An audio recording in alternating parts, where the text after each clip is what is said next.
bir çıkış noktasını inşallah bugün Karadeniz Ereğlisi'nden bu salonda başlatmış olacağız. Ve 2015-2016 sezonda oturarak voleybol branşımızı aktif hale getirerek ligini oluşturmak için yarın bu ilçemizde Büyük Anadolu Oteli'nde Türkiye Bedensel Engelliler Spor Federasyonu Başkanımız Sayın Arif Ümit Uztürk'ün başkanlığında yönetim kurulu toplantımızla bu ilçemizde gerçekleştireceğiz.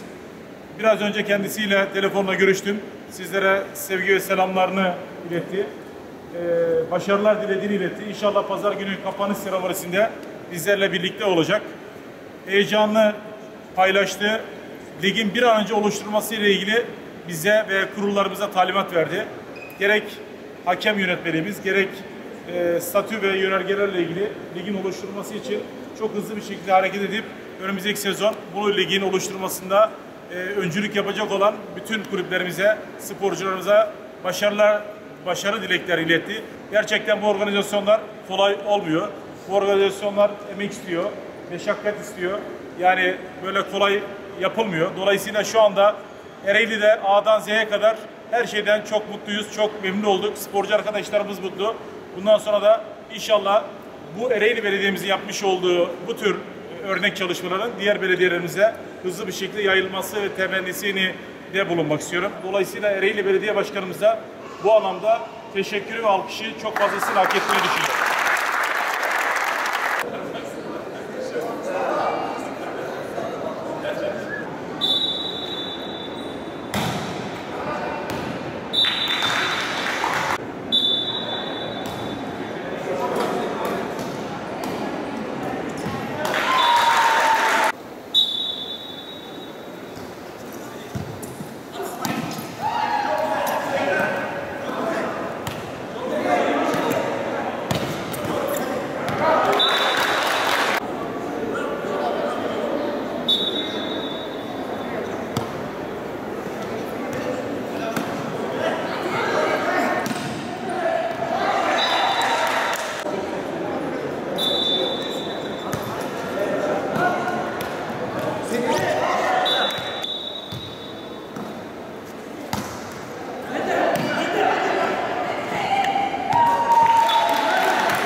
Bravo!